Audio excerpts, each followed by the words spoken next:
Now, us magicians, you know, we use lots and lots and lots of packs of cards, and they cost a lot of money. So I thought, why can't I print my own cards?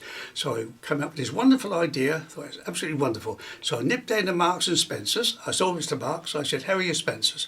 I said, I got a wonderful idea of printing playing cards. Oh, he said, that sounds good. He said, what do we actually need? I said, well, you need lots of pieces of card.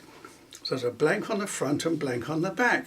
Oh, he said, we got masses of those. He said, we use them as price tickets. He said, what do we really have to do? I said, well, all you've really got to do, I said, is just think of a card. He said, all right. He said, I'm thinking of one. I said, what are you thinking of? He said, I'm thinking of the Four of Hearts. I said, give them a tap.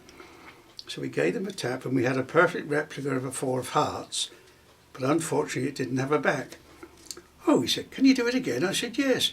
What card would you like this time? He said, well, let's try the Five of Clubs. So we gave them a tap, and we had a perfect replica of the Five of Clubs, but unfortunately it didn't have a back. He said, but this is quite wonderful. He said, can you do any more? I said, yes. He said, hey, what about a picture card? I said, that's a little bit more difficult. It needs two taps, one hot, one cold. I said, what would you like? He said, the King of Spades. And there we have a perfect replica of the King of Spades, but unfortunately it doesn't have a back. He said, I like this. I said, there's only one problem, getting your staff to do all this. As soon as they see you go out of the store, they stop thinking and stop working, and then all those cards that have been printed by magic, they'll all disappeared. Oh, he said, don't worry about that. He said, my daughter's coming into the business. She's very reliable. But he said, tell me, we haven't seen any backs. I said, what colour back would you like? He said, I'm very fond of blue backs. I said, all right, give them a tap. And we had a perfect replica of a blue back, but unfortunately it didn't have a face. Oh gosh, he said, this is amazing. He said, can you give me another one? I said, the same. He said, yeah, there's another blue back, another tap and a blue back. He said, I'm very impressed with this. He said, but isn't it slow?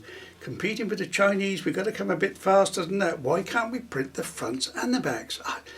We'll have a few taps, and now you see we do have the fronts and the backs. One at a time. Oh, he said, it's wonderful, absolutely wonderful. He said, but still a bit slow motion. Why can't we just print the complete pack all in one go? So I said, if you get all your staff to all think of cards, I said, we'll see if we can print the complete pack of playing cards. And there we have a complete pack of playing cards, all the fronts and all the backs, and everyone was so amazed they forgot to applaud at that stage. Anyway, he said, it's wonderful. How much? I said, it's worth about £1,000 a card. He said, 52,000 quid for a I said, yes. He said, I can't afford that. So I've still got the wonderful idea. He's still got his pieces of card, which, as you can see, are blank on the front and blank on the back, and we're all still struggling for a blooming living.